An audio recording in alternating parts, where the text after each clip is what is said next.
Hello, everyone. I'm just going to wait for a couple of minutes to make sure everyone who has registered is signed in. So just bear with us.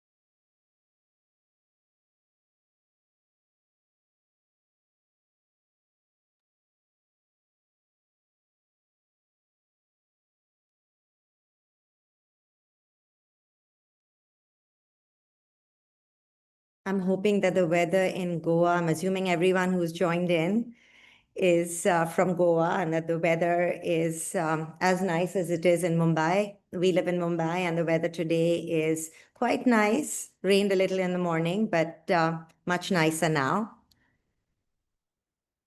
I'm actually trying to give people some more time to log in, which is why I haven't gotten started. Please bear with us a little bit longer and we'll be on our way.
Okay, I see the numbers kind of going up, and I think it's time to get started. My name is Mehnaz Jaffer, and thank you so much for being on time and spending your afternoon coming and hearing about admission strategies to prestigious universities worldwide.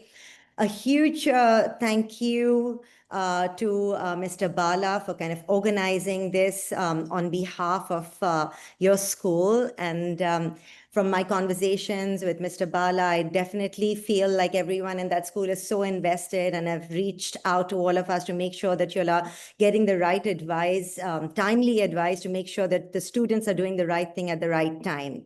So thank you for this opportunity.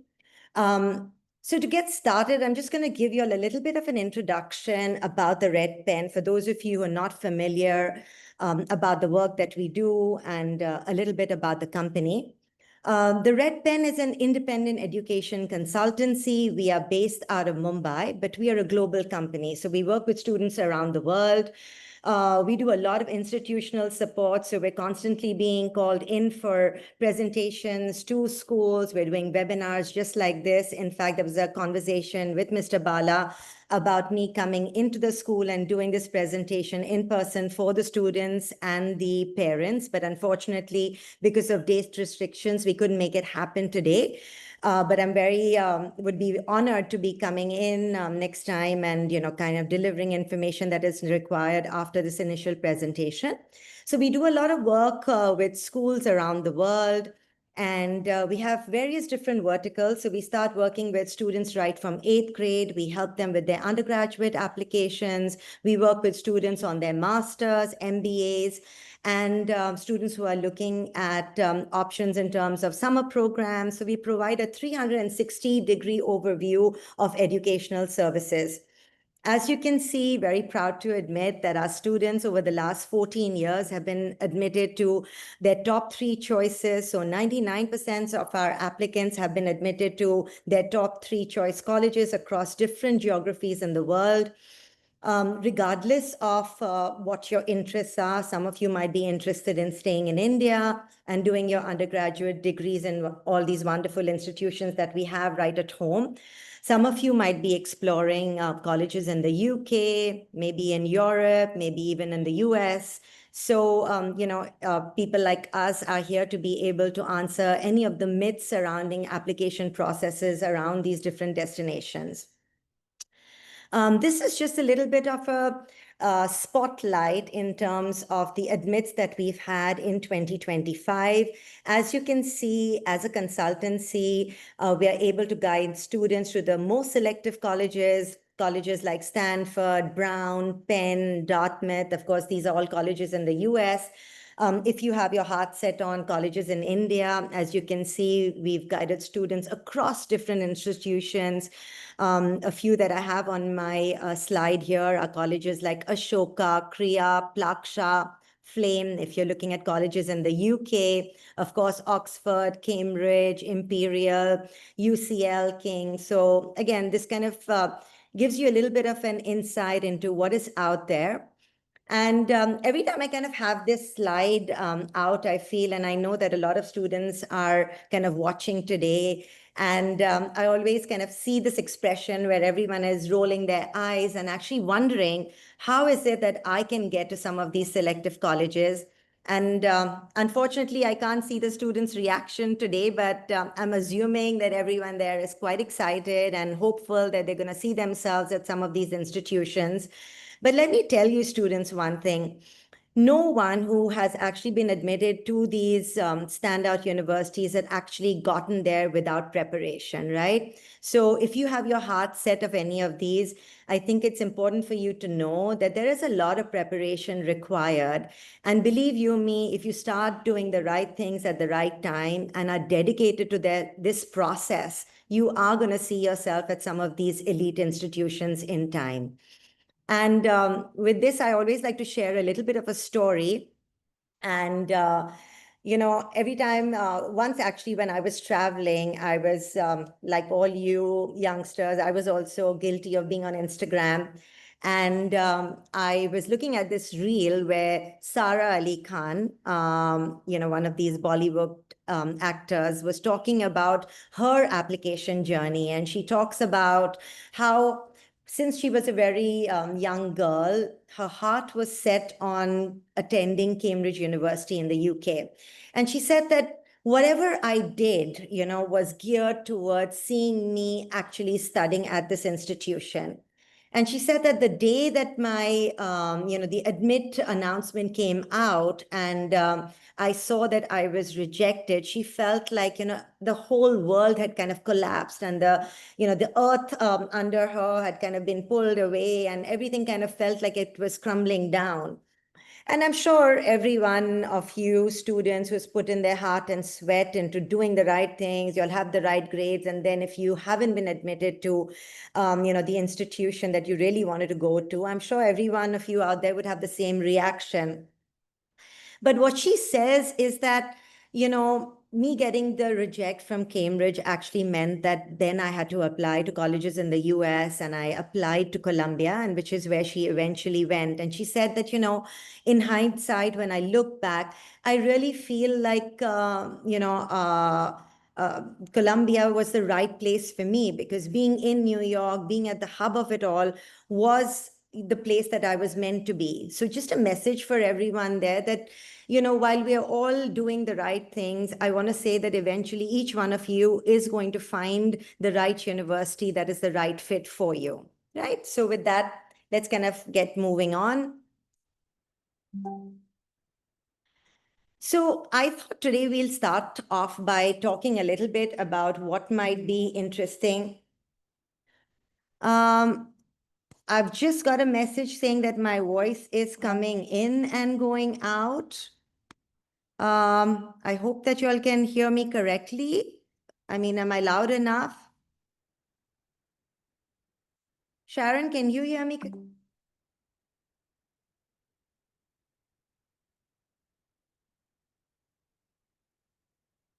Okay, I'm going to continue because I don't really see my volume is at the highest, so I'm not really sure why.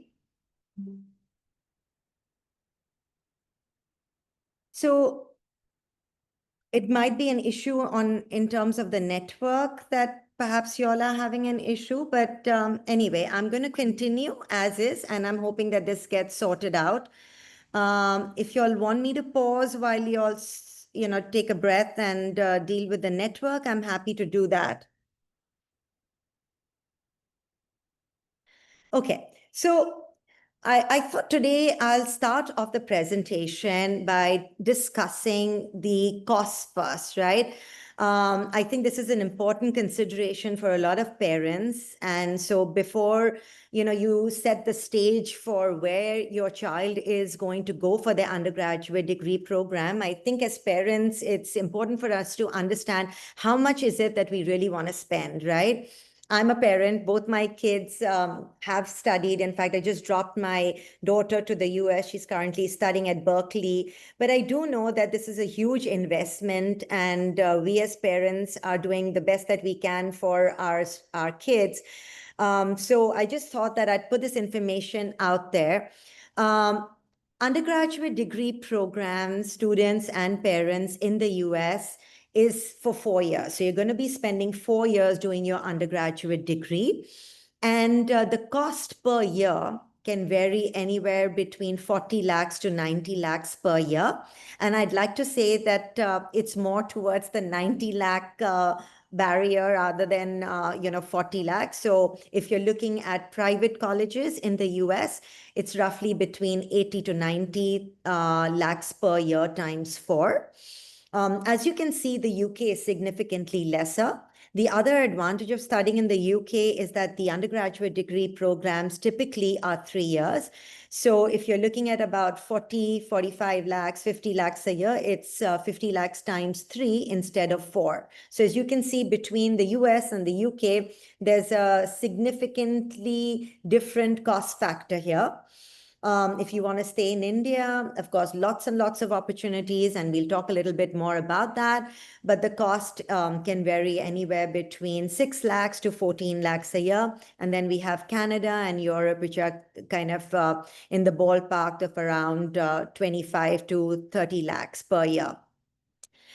So this kind of gives you all an indication of how to prepare your next steps and then go into a discussion with your children about where you actually feel you want them to get started on in terms of preparation. May I move to the next slide? This is just a little bit about why it's important to get started in terms of preparation.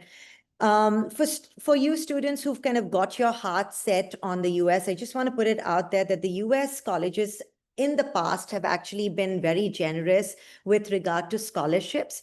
Now, scholarships are actually given to students who have the right merit. And what do I mean by that? What I mean is that your academics have to be on point, right? They're not going to be giving scholarships to students who do not have all A stars or who are not in that vicinity. So if you want to go to the US and you want to study at some of these elite institutions, please know that they're actually quite welcoming and want to provide aid and funding to students who are of the right caliber. So you can actually start working towards that. And that's something that you need to start thinking about as early as 9th grade, right? So that's just something that I wanted to put out there. And in the past, we've worked with hundreds of students who've been very, very lucky in getting full paid scholarships. And I just have this little GIF here of, and I don't think, students might recognize this movie, but I'm sure parents will probably recognize this. It's from the movie Jerry Maguire. And for you students who haven't seen this, it's a great idea to kind of make this a movie night watch, because you're definitely going to be bonding with your parents and also learning a little bit about negotiation. So for those of you interested in econ and business, great movie to watch. But the idea of this is for you to know that there are opportunities of getting full paid scholarships, and all you need to do is start thinking about how to position yourself. What is it that you're doing outside the classroom that is important, right? So let's kind of move on and talk a little bit about what is it that you need to do now, and how is it that you can set the stage for the next few years. So when we talk about college applications, we talk about high school. And what do we mean by high school? High school is your 9th, 10th, 11th, and 12th.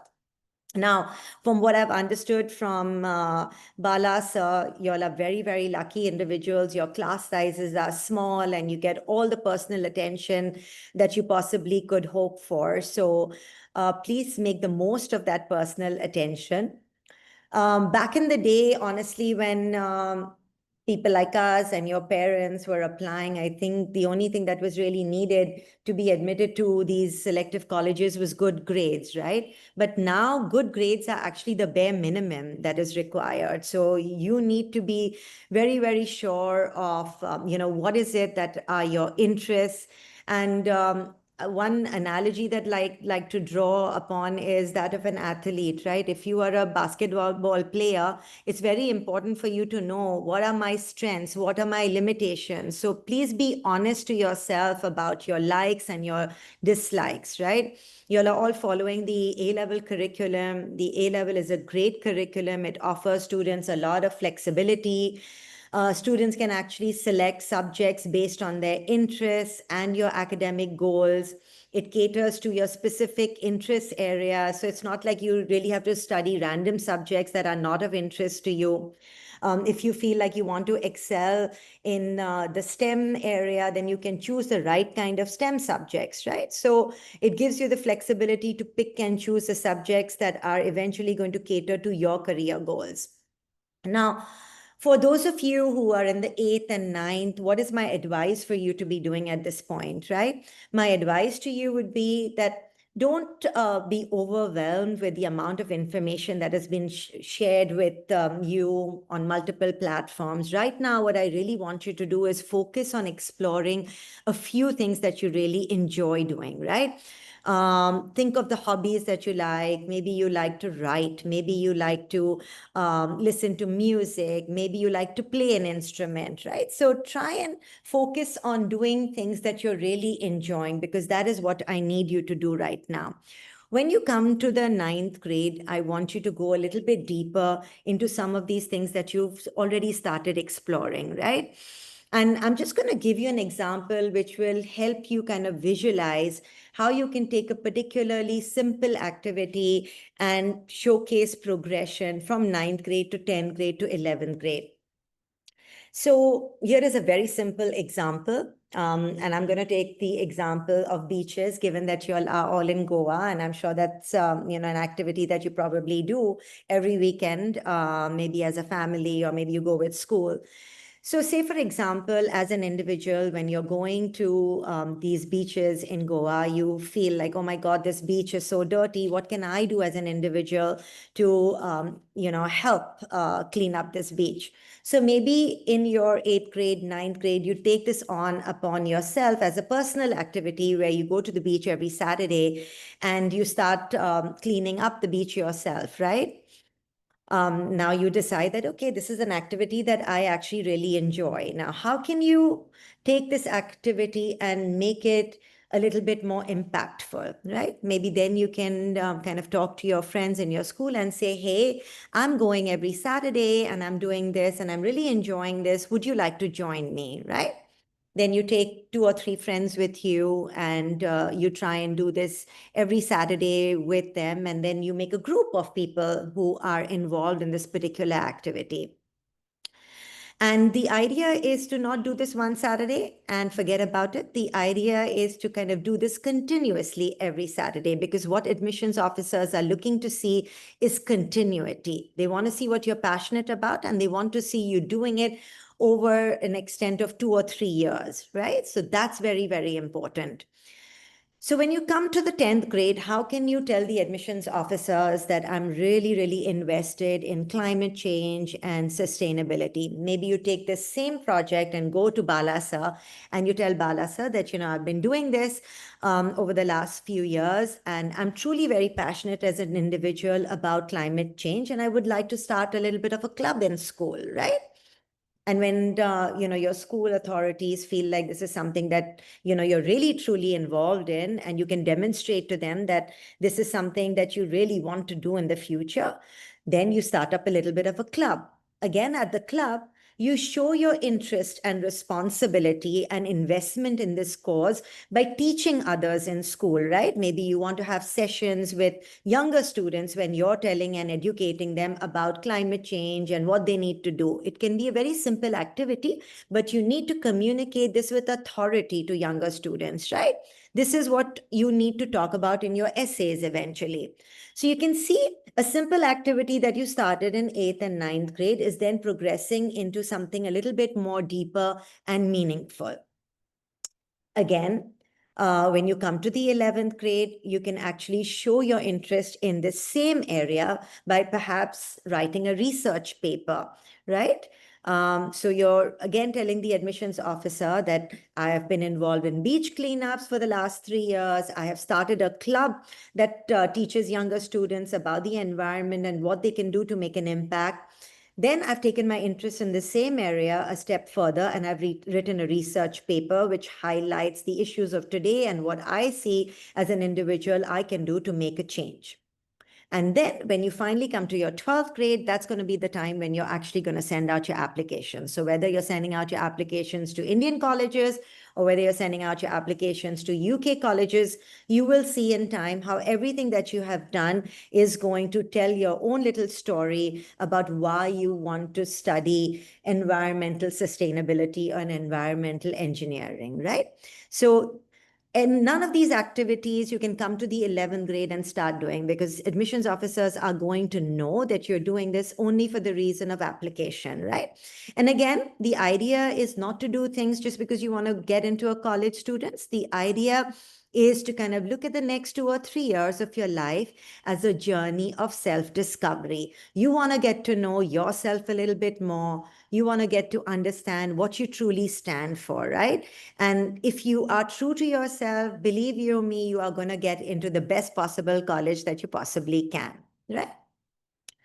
Now, another question that I see coming to me a lot of the times from students and from parents is that, we don't really understand what our interests are. What is it that I should be doing? And how can I decide what is the best subject for me? What is my future careers? So just to let you know, something at the Red Pen that we really, rely on as a tool is a psychometric test. This is unlike school exams, which kind of assess y'all in terms of the knowledge. But here, a psychometric test is going to give y'all a better understanding in your inherent strengths, your weaknesses. And the test typically has various different areas that they evaluate students on. There is numerical reasoning, there is verbal reasoning, there's spatial reasoning, there's arithmetic calculation, there's speed, accuracy. Now, again, for psychometric tests, students, you all don't really need to prepare for it, right? The test that we do is basically understanding your skill sets and your critical thinking ability. And based on that, it will trigger a lot of conversations about careers that you can look into. I'm just going to again flesh out a little bit of an example. A lot of the time, students tell me that, ma'am, I love biology. And they come and tell me, oh, now that I like biology, I feel like I need to become a doctor. Now, is that the truth? No, it isn't. Given where we are today with the world of artificial intelligence, with the kind of different opportunities to study different fields, even if you like biology, there are so many different majors that you can explore, right? You can apply for a pure major in biology. You can look at biochemistry. You can look at biopsychology. You can look at cognitive science. You can look at neuroscience. These are just a few that I'm naming, right? So this is the kind of information that you would get if you were to do a psychometric test.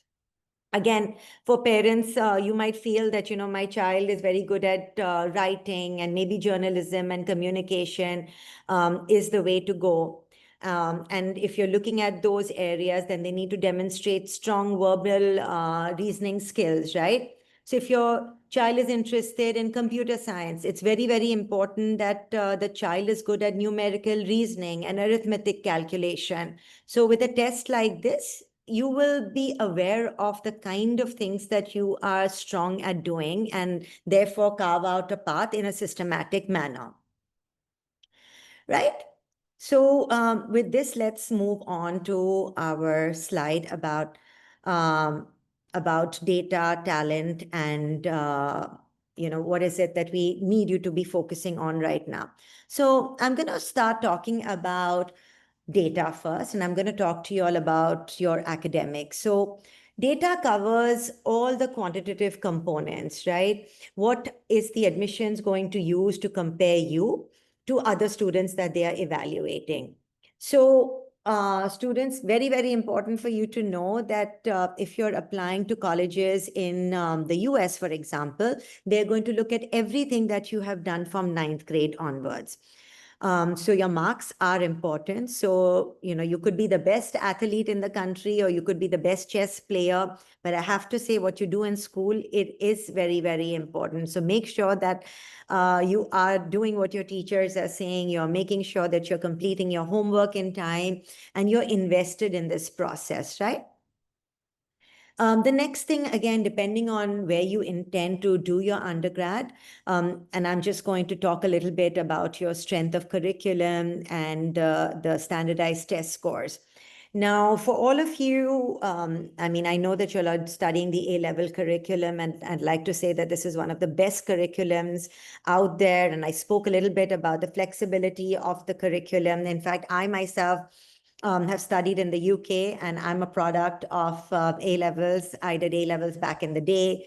And of course, you have to pick your subjects and you have to study them in depth. But it's important for you to choose the right subjects depending on what you want to study. And I'm sure your school is able to guide you to pick those. But just to keep things broad, please make sure that you're having conversations with school. It's important to have math. A lot of students think that they want to study business and eco, and so math is not important. But I really want to bust that myth that if you want to do business and you want to do economics, math is going to be important. So put in that extra time and effort in kind of understanding, these important subject areas that are going to take you a long way away. Right?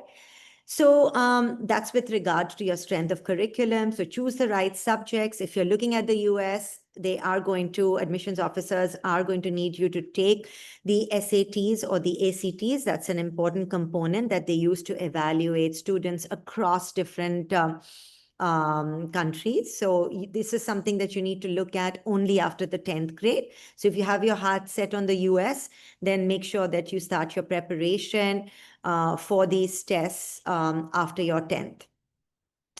Now, in addition to your data, what else are admissions officers looking at, right? So you can see my little square here, which talks about talent and voice. So let's dig a little bit deeper into what else are college admissions officers looking at. I'm sure a lot of you parents and students have constantly been hearing this word holistic review, and maybe you all know already, but maybe you want to know a little bit more about it. So I'm going to elaborate a little bit more. So admissions officers want to place emphasis on the applicant as a whole, not just on your academic achievements. Your academic achievements are about 70% of your whole application, but they also want to get a better understanding of what is it that you're doing outside school. And I spoke a little bit about it. I gave you the whole example. So what they want to understand is when you come back home from school, what is it that you do? Are you sitting on your phone and are you on Instagram all day, or are you someone who's playing games and not doing other things, right? And that's absolutely okay. If you're doing all of that, it's very normal. Both my kids did this and it's part of growing up.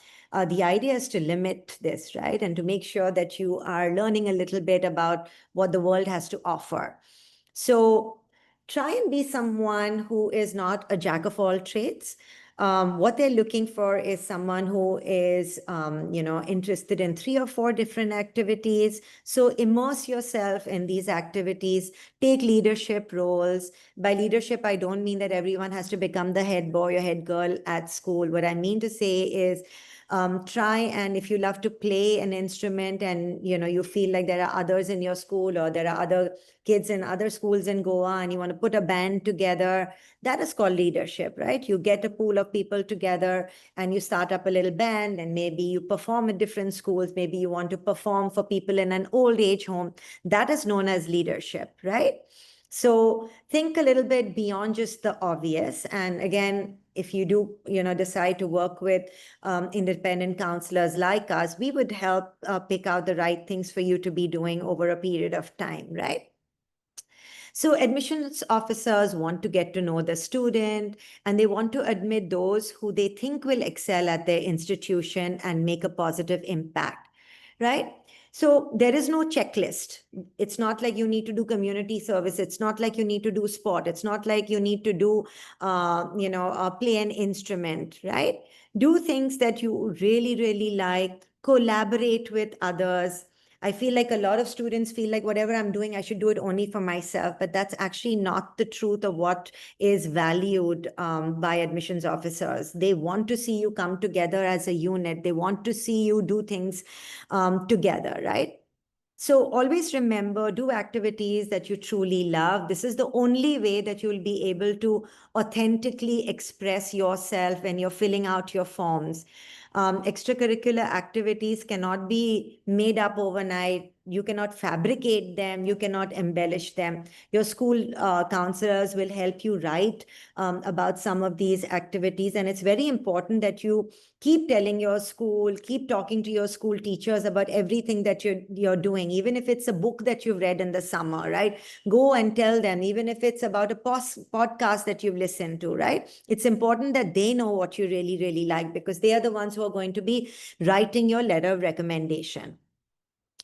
Now, this brings me to the voice part of it. Maybe a lot of you all have questions about, okay, I'm doing all of these wonderful things, and I'm sure all of you already are doing all of these excellent opportunities that we've talked about. And you're wondering, where is it that I'm going to be writing about all of these things? Can I take all these certificates that I've got, and where do I put them all? Let me tell you all that depending on which country you apply to, by and large, they are not looking for you to upload any of these certificates, right? There is no place in the US application form for you to upload any of the certificates, but what they want you to do is talk about all your experiences. And regardless of where you apply, if you're applying to colleges like Ashoka in India, there are going to be a set of essays that you're looking, that they are going to give you to write about. There are going to be interviews. Likewise, if you are applying to colleges in the UK, US, every individual institution that you apply to are going to have their own set of essays. And the reason why I'm encouraging you to do all of these things outside the classroom is so that when you're writing these essays and when you're doing your interviews, you have enough information to talk about, right? You all are all very lucky. You all probably all have very, very supportive teachers, very supportive parents who are giving you the platform and opportunity. Now is the time to take these opportunities and sometimes stumble upon different things, sometimes gain insights into who you are as a person, because when you write these essays, you are going to have to talk about everything, right? So the voice is the part of the application where you can actually distinguish yourself from others in a qualitative manner, right? Beyond numbers. So this is the only thing that is in your control. And the essays will allow you to relate your story, your unique challenges, your goals. And that's the only way you can tell the admissions officer how you as an individual are different from your best friend, right? Your experiences are going to be unique to the person sitting next to you. And that is what we want to highlight in the application process. Yeah. Take some time to absorb this, all what I've said, and I'm going to move on to, different destinations and talk a little bit more about, what is out there. So again, this is just kind of a summary. Please focus on your core subjects, focus on your math, your lab sciences. By lab sciences, I mean physics, chemistry, biology, history, geography. These are still considered very, very important subjects, right? Try and showcase academic elevation. What do I mean by academic elevation? I mean trying to do competitive exams. Maybe you can look at Olympiads. Maybe you can look at attending summer programs. Maybe you can if you have your heart set on going to the US, for example, maybe you can try and attempt the AP exams. And again, none of this is what I would randomly recommend you to go into. This requires thought and planning. And so either talk to your school counselors and come and connect with us so we can give you the right guidance. Because it's not a cookie cutter thing that everyone should be doing APs or everyone should be doing summer programs. It's not one size fits all. It's depending on your goals that we have to help you carve out what is it that is going to help you kind of benefit in the process, right? So again, that just brings me to a few things that you can think about. Now, extracurriculars, we spoke about, activities that you can do on your own, like arts, music, community service. For those of you who like to learn by doing things, internships are a great opportunity. Talk to your parents, ask them to leverage their networks. Go and intern. It could be the simplest internship, maybe at your own parents' store or their businesses, but that's a great way to learn, right? And for those of you who are interested in, maybe digging a little bit deeper into, some things where you're interested in STEM, just a few, examples of things. I've kind of written it here. I'm going to share it with you. There are these wonderful hackathons. One of them is called Tech Accelerate. It's a 2-day national level event that is held in India. It combines workshops and it's held by BITS Bilani in Hyderabad. So that's something that you all can look at, find out more information. If you all like, I'm happy to share, some of these articles and resources that we have with Balasa, and they can share it further with everyone in school. So there's this Tech Accelerate, that is one that I really like. There is the Kriya Summer Program that offers high school students, an interdisciplinary learning model. This program allows students to dive into subjects like social sciences, art, business, technology. So that's one summer program that you all can start looking at maybe for next year if that interests you. I'm just putting these out there as bits of information, and then I'll leave you all to kind of research a little bit more. Then there's the Summer Startup Week at Masters Union, which offers high school students an opportunity again to explore entrepreneurship, innovation, business. If you're interested in the tech aspect of things, Plaksha University has the Young Technology Scholars Program, which is very, very exciting for students who are looking at emerging technologies like artificial intelligence, machine learning, robotics, and data science. And this particular one at Plaksha has kind of been designed in collaboration with the faculty from Stanford and Harvard Business School, Berkeley, and IIT. And it's for students who are anywhere above the age of 15. And usually, the dates for application of these are around February. So please look into some of these. And if you'll need more information, again, more than happy to share that with everyone here. Sharon, may I move on to the next slide, please? Okay, so let's kind of talk a little bit about the general landscape of, the countries typically that students are looking at. So from India, a lot of interest in all of these countries that are here on my screen. Typically, it's the US that has always been a big one. And I know there's been a lot of conversation about the US now with President Trump kind of rattling the feathers and everyone worried about whether you're going to get visas and things like that. But I have to say again, depending on what your thought process is, we're still a long way away for all you 9th graders, 10th graders from applying to the US. But the US does require the most amount of preparation. So it's not like you can get started with this process in the 11th grade. It does require you to kind of do 10 different activities, which is not going to happen overnight. So start thinking about this already. But the reason why the US has always been very, very popular is because A, they have over 4,000 institutions in the US offering students a lot of flexibility. You can do a double major, you can do a major and a minor. So depending on what your interests are, it's always been somewhere that has drawn a lot of Indian students, right?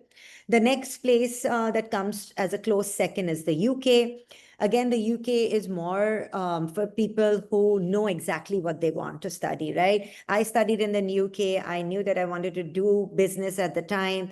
It's a 3-year degree. So you go, you attend the university, you apply to study that particular major, and that's all that you're going to be studying for the duration of your 3-year program. Then, of course, we have universities in Hong Kong, Singapore that are close to home, that are also very, very popular right now, more so because they are closer to home. Parents, I'm sure you feel more secure if they are closer to you and a short flight away. Again, colleges in Hong Kong, Singapore, not that many. And the competition is quite fierce because everyone from Southeast Asia is gunning for a spot there.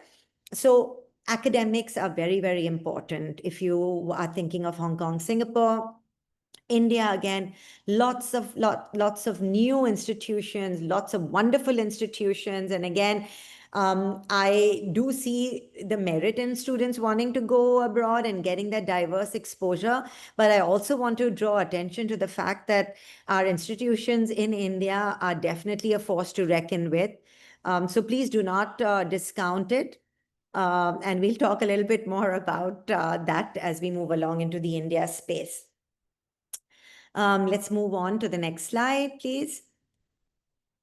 Okay, this is more students to summarize everything that we've already spoken about. And if you all want to take a picture of this, this is just talking a little bit about the US, Australia, Europe, Hong Kong, Singapore, the duration of the degree programs, and the way they kind of review the whole application piece.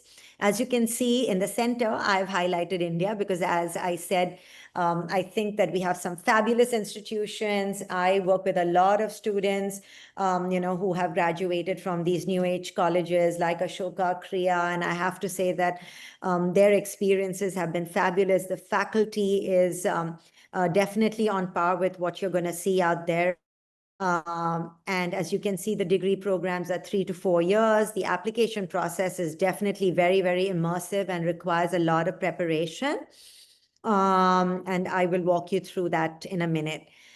This is more in case you all want to take a picture of this for future reference. May I move on to the next slide, please? Okay, so let's talk a little bit about the UK, and yes, we can move on to the next slide about the application process and what is it that you need to focus on.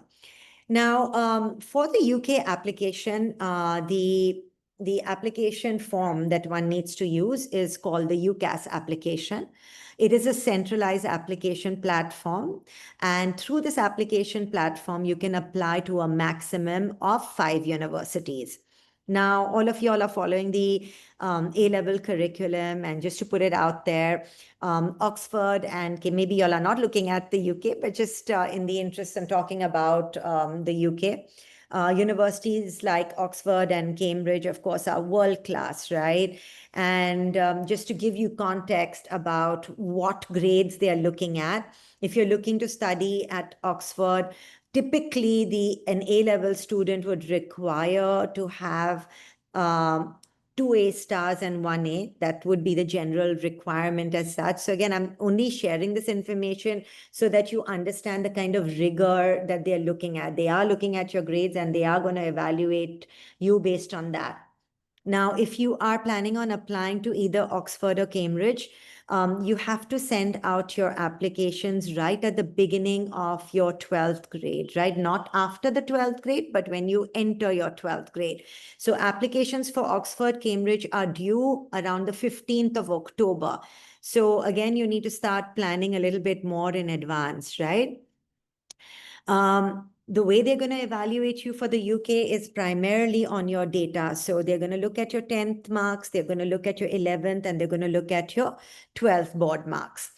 The application form is going to require you to submit a personal statement. The personal statement is now broken up into 3 different questions. The questions that they want you to write short essays about are, why do you want to study this course or this subject, right? And an advice that I want to give you is avoid saying things like, I have always been interested in economics and enjoy studying how markets function. That is very generic. That's not going to help you in any way to stand out, right? The same thing, how can you say it differently, right? Instead, say, my interest in economics began at my grandfather's textile business, where I saw how fluctuating raw materials costs affected pricing. Conversations with him about supply chain inefficiencies and global trade policies sparked my curiosity that led me to explore this particular subject. So you see the difference? The first sentence was very, very generic. Here, I instantly, by reading this example, understand why your interest in economics. What is it that you've done, right? So this is very, very important for you to be able to showcase intent in the application. So the first question they're going to ask you is, why do you want to study this course or subject? The other question they're going to ask you is, how have your qualifications and studies prepared you for this course, right? So you have to talk about what you've done in the classroom, right? The way you're going to say it is, my A levels in mathematics and physics provided a strong theoretical foundation that I applied in the principles or the real world challenges, right? So you kind of show a progression with what you're studying, and again, leverage what you're doing in the classroom to what you want to study eventually. And last but not the least is your question. What else have you done to prepare outside of the education? And what are these, and why are these experiences useful? So again, here they want to understand any hands-on experience that you've had, whether it's an internship, whether it's a job, whether it's volunteering roles, practical experiences that provide you valuable skills for the university study of this particular subject. So that's how I want you to focus on your personal statement. Your teachers are going to write, either your teacher or counselor is going to write a letter of recommendation. So again, you need to communicate to them, what is it that you're doing? Application form, which is the UCAS, is very simple. It requires some information about you. You need to pick the 5 colleges that you're going to apply. And finally, the way to pick the colleges is based on your grades. You can go to the individual websites of the colleges. If your council has predicted that you're going to get 3 A's, and you feel like you still want to apply to colleges like Imperial and Cambridge, and if you go to their websites and they are saying that they need 2 A stars and you don't have that, please do not apply, because you're going to be rejected. It is a direct correlation to what you have achieved, to what they are expecting you to get. And eventually, they are going to come back and give you a conditional offer, which means that when you finally do your A-level exams, you will have to get that same grade. If, for example, they have come back and told you, we want 3 A's and you've got 2 A's and 1 B, your offer is no longer valid, right? So you have to continue to do well within your school grades right till the time that you actually do your final A-level exams. So that's a bit about the UK. Let's move on very quickly to the other countries.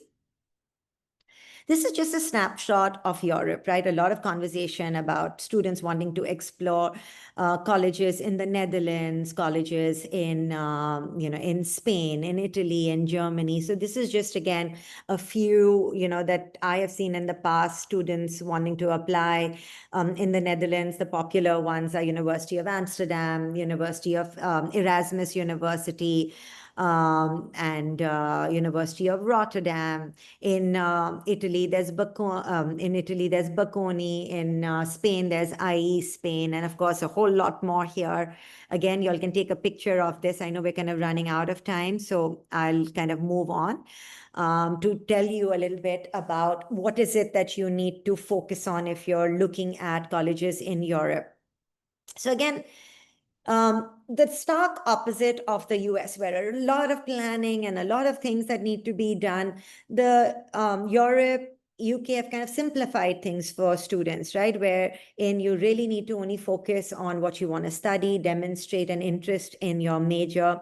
Other than that, all the different colleges that you apply to in general will have their own application forms. They are going to need your transcripts, which your school is going to provide you. So these are your grades that are important.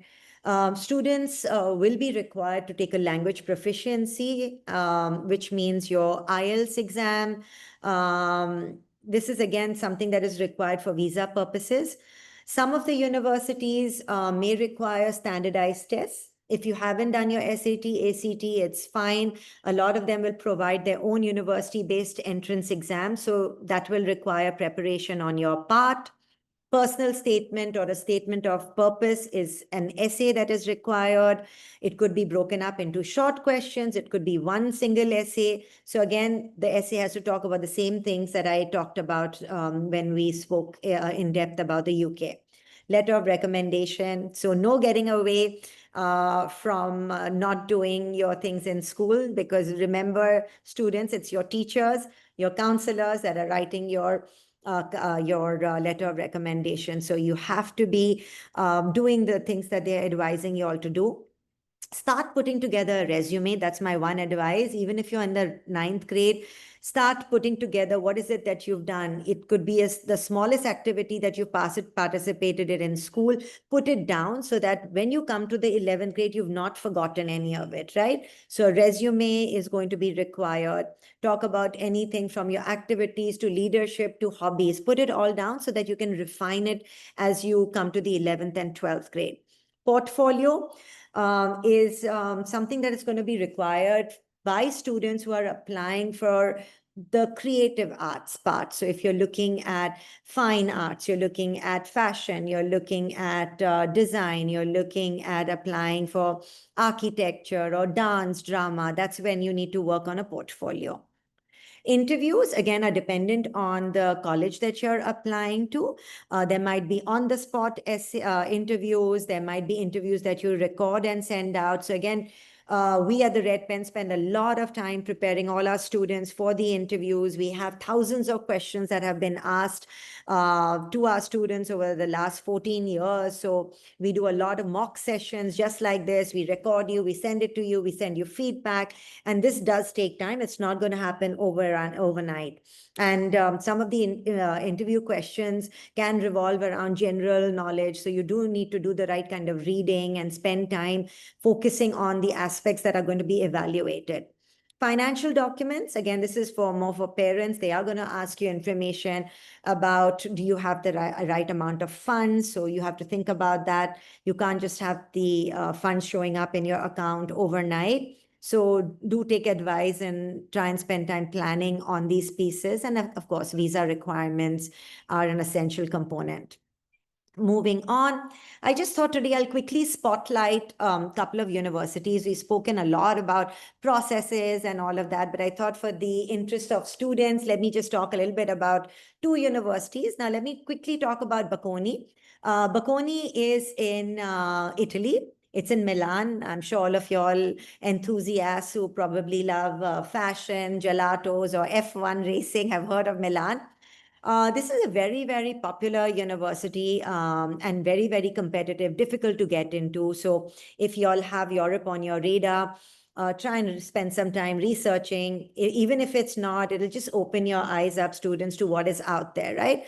So for students who are interested in business, finance, economics, international politics, law, computer science, Bocconi offers these majors in English. So you don't have to know Italian. That's the most common question that I get. So these colleges do offer these programs in English, but I have to say that for you to make friends and for you to fit into the environment, so it's always a good idea to at least know basic language skills like Italian so that you're able to kind of fit in socially, right? But the programs are completely taught in English, so no issues there. The duration of the program is 3 years. The fees is significantly lesser. 16,500 is just the fee, plus, of course, your staying and food and everything. But in contrast to what you're going to be paying in a US college, this is significantly lesser, right? And this fees is the same whether you're an Indian or whether you're an Italian. It's a private university, and this is what everyone has to pay. Again, here, they do offer scholarships. So if you have the right merit, you can kind of apply for scholarships, but it's not given out on a platter to everyone. You really have to work towards it. The strength of the cohort is about 10,000 students, as you can see, not too large, not too small. So, your class sizes are not going to be as small as what you're used to. But then again, it is nice to come out from a smaller environment to a slightly bigger and meet different people and learn from their experiences. That's why you're going abroad, right? And we spoke a little bit about the curriculum in English. And yes, you do require to take the entrance exams. Can we move on to the evaluation piece? Now, the way Bocconi is going to evaluate you on, they're going to look at your school transcripts. And as you can see here, this is a little bit of a different scenario where 45% is based on how well you're doing in the classroom, and 55% is based on either your Bocconi entrance exam or your standardized test score. So for those of you who are considering Europe right now and unfortunately haven't done so well in your school exams, this is the time to maybe focus on preparation for this entrance exam and, set yourself in good stead by doing well in this. And then based on how well you perform, they will come back to you and tell you whether you've been selected or not. This is just, again, something that if you are really interested in it, take a snapshot. It's a very simple application, no essay required, very different to what we've talked about. They don't require any resumes. They don't require any letter of recommendations. They need you to create your own account, create an apply to be account. Your grades are going to have to be uploaded. So your transcripts, 10th and 11th. And then, of course, you have to do your Bocconi test or do your SATs and indicate the programs that you want to apply to. The application fee is about 100 euros. For those of you who are currently in the 12th grade and in the application cycle, these are just a few dates for you to know. Early applications, if you apply in September, you will hear back in November. Winter session is end of January, and spring session is early April. So very varied throughout the application cycle, depending on where you are. You can apply based on your grades and the plan that you have in place. With that, let's quickly talk about India, which I really wanted to spend more time on. So now India over the last, Shan, can we move on to this slide. So as you can see, again, a snapshot of all the different Indian colleges. Now, these are our new age liberal arts colleges, very different to the traditional route that you all have probably as parents been hearing about. But, of course, over the past, I think in India, higher education has mimicked the UK, wherein, we've kind of adopted the traditional route where students have to, if they want to do medicine, you have to do the NEET. And if you want to do engineering, you have to do the JEE.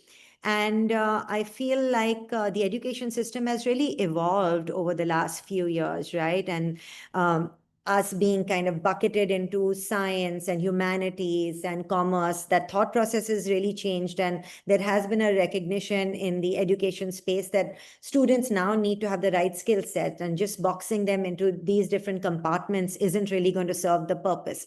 And therefore, liberal arts education, has kind of taken precedence over the last few years. And, colleges like Ashoka, I'm sure everyone has heard of it.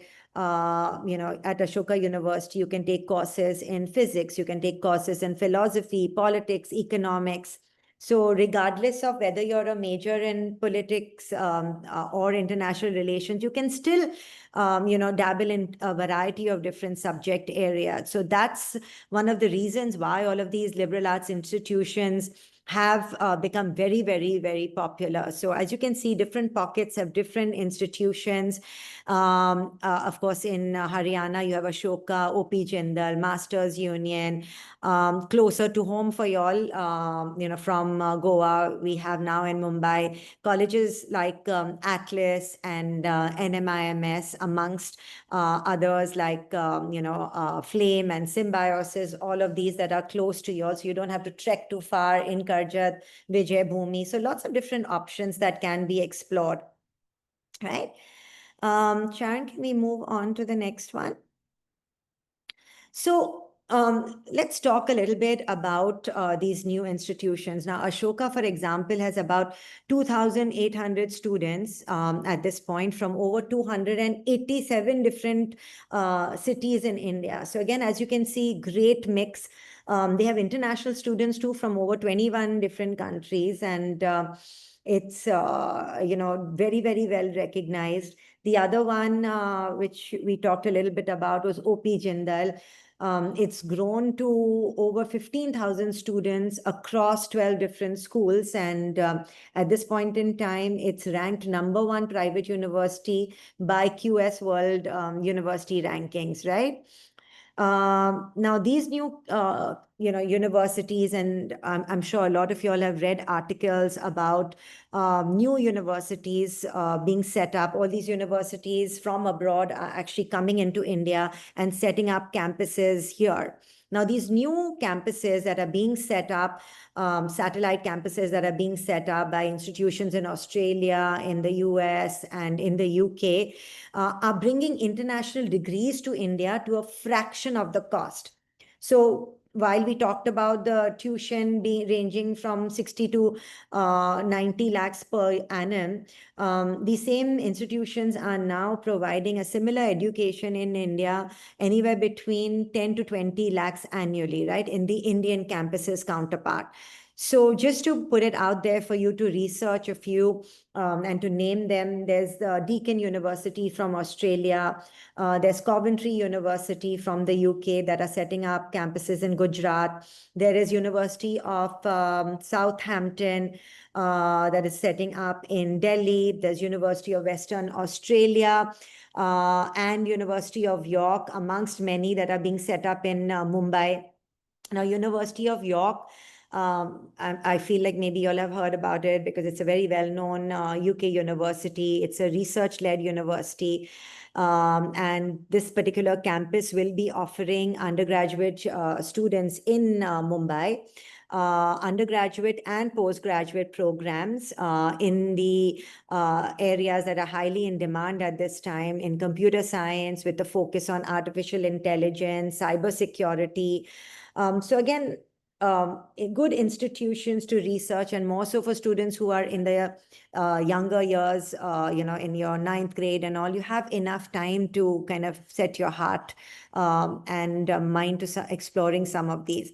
Now, application processes for these are immersive, so it's going to require a lot of time and planning. They are going to require transcripts, letter of recommendation, essays.